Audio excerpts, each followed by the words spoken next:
You've heard stories where the defendant claims someone else committed the crime, but this case is a little different. As we first told you last winter, we found that two young men had been charged with murder even though someone else had admitted under oath that he had done the killing. The story started with a street fight in a small town in Northern California. One kid was stabbed to death. The stabber confessed and got off with probation. Instead, the dead teenager's friends got charged with murder. How could that happen? Well, it may have something to do with the fact that the killer who got off is white, and the kids who were charged with murder are Hispanic. Chad O'Connell stabbed Jerry Alvarez English to death using an 11-inch knife with his name engraved on the blade. We don't have to say allegedly because O'Connell admitted it to police and on the witness stand. And then what did you do? Then I stabbed him. How many times did you stab him? Twice. Did you stab him in the back? I suppose I did. David Moreno and Justin Pacheco, the Hispanic kids, never hurt their friend Jerry English. In fact, they rushed him to the hospital after he was stabbed. But when we wanted to talk to them, we had to go to jail. That's where Moreno and Pacheco spent the last 2.5 years, pondering the chain of events that got them tried for Jerry's murder. That was my friend. I didn't understand how my friend passed away. Now I'm sitting in jail for something another man did. The crime occurred in Vacaville, California, a town 50 miles north of San Francisco, which Norman Rockwell could have painted. It's a place where kids look both ways before crossing, and cops are on the lookout for jaywalkers. In this Vacaville park, two groups of teenagers had a confrontation one Saturday night in November 1997. No one was hurt, but windows on David Moreno's car were broken. The next evening, Moreno, Pacheco, and Jerry English drove through the same neighborhood in Moreno's brown Honda. They passed a group of kids they recognized from the night before. They shouted and cursed at each other. Boys on both sides had weapons. Here, Jerry English jumped out the back door while the car was still rolling. Moreno and Pacheco followed, carrying metal pipes. 9 teenagers started fighting. O'Connell, who was over there, took out his hunting knife, ran here, and stabbed Jerry English in the back twice. Then he ran away. Moreno, Pacheco, and the wounded kid, Jerry English, stumbled back to the car. I asked him, who stabbed you? He said he didn't know. So he tries to take his jacket off, and I help him with that. And that's when I saw the blood. A lot of blood? Yeah, a lot of blood. His whole back was soaked. My back seat, too. How did you react to that? I got sick. I threw up. Moreno and Pacheco rushed their friend to a nearby hospital, dropped him at the emergency room, and left. Your best friend, you just took him to the hospital with stab wounds. You saw there was a lot of blood. Yes. Why didn't you stay in the hospital to find out what was going on? At that point, I was just stunned by everything. I was scared. I wasn't thinking straight. A little more than an hour later, Jerry English was dead. Now here's where things start getting complicated. Police investigated, questioned Chad O'Connell, the stabber, and prepared to charge him with homicide.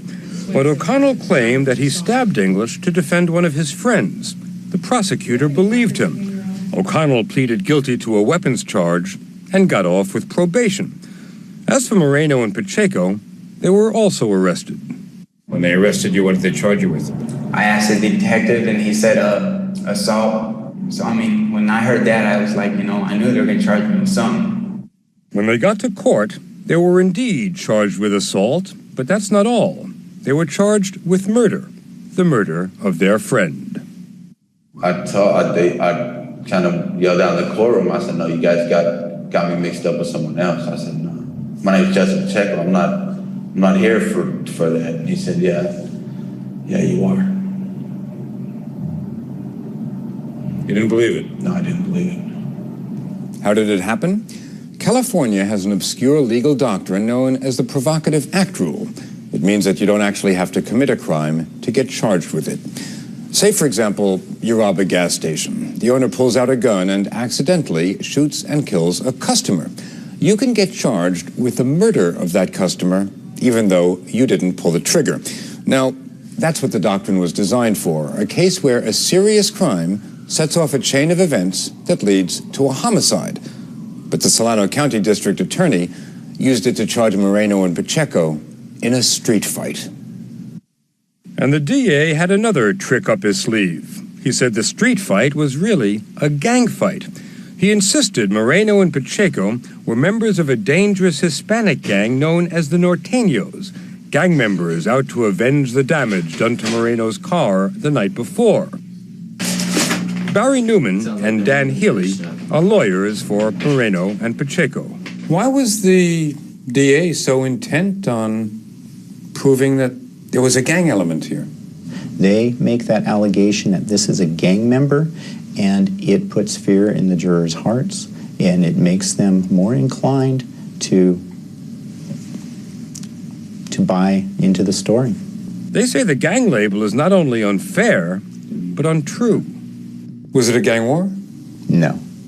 So what we're talking about here is, what, teenagers with a little too much testosterone floating about? Is that what your interpretation is? That's probably everyone except the police's interpretation of it.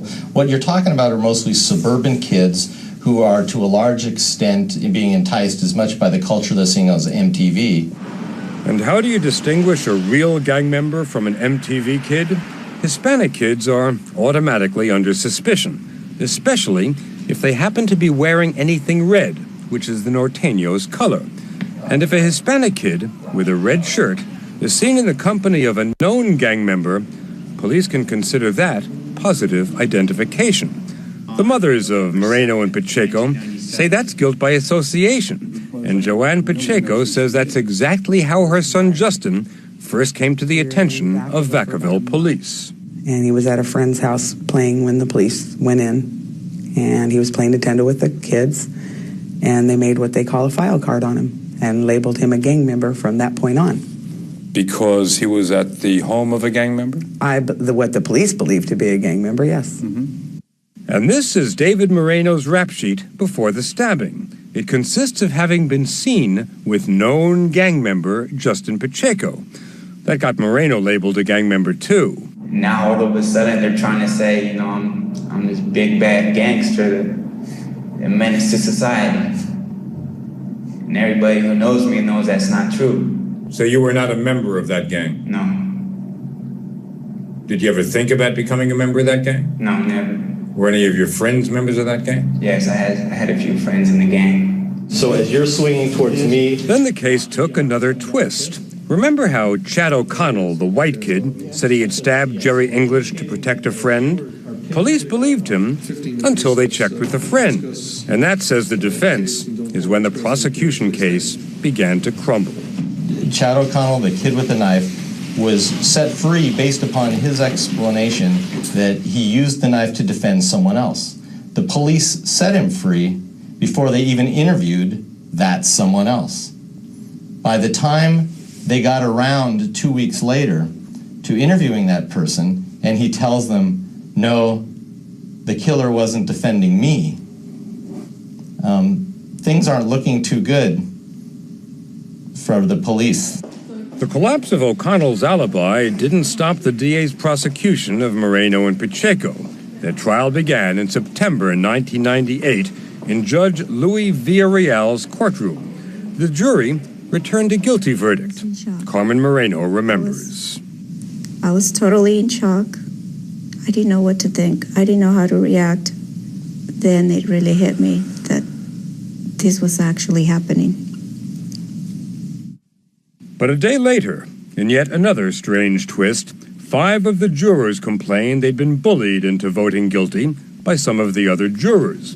Judge Villarreal said that was misconduct and ordered a new trial.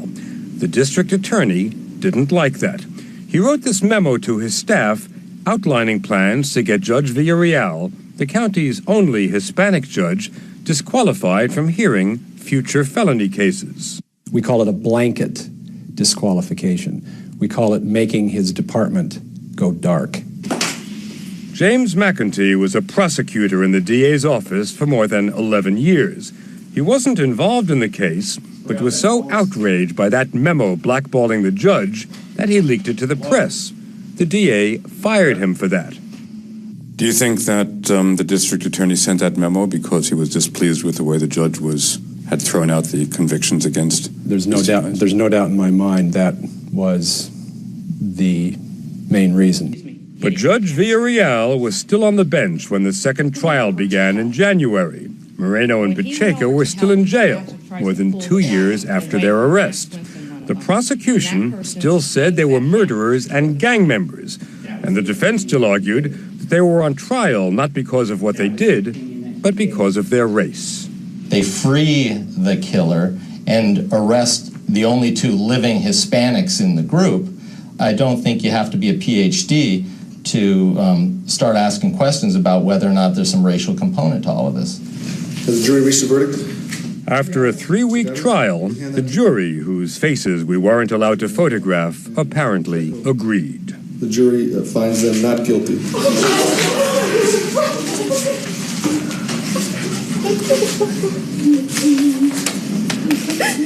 The jury acquitted Moreno and Pacheco not only of murder, but of assault as well. They were free.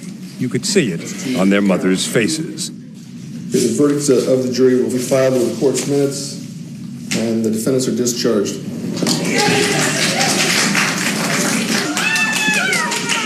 Less than 2.5 hours later, they walked out of jail for the first time in nearly 2.5 years. You did it. I told you we would. What did I say? Huh? Oh my God, I've never let go. Even before the release, District Attorney David Paulson issued a written statement saying he believed there was ample evidence to convict, and he was disappointed the jury chose otherwise. His statement didn't address why he prosecuted 2 kids for a murder someone else committed, whether the prosecution was racially motivated, and why he seemed to be conducting a vendetta against the Hispanic judge. But if District Attorney Paulson had answers for these questions, he clearly had no intention of sharing them with us. Mr. Paulson, I'm Bob Simon from CBS News. We have a couple of questions, sir. We've been trying to call your office for weeks.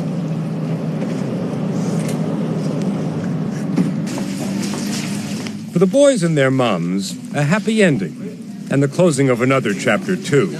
Carmen Moreno and Joanne Pacheco say they're going to get their boys out of town by the end of winter. District Attorney Paulson may be out before long as well. He's up for re-election in 2 years.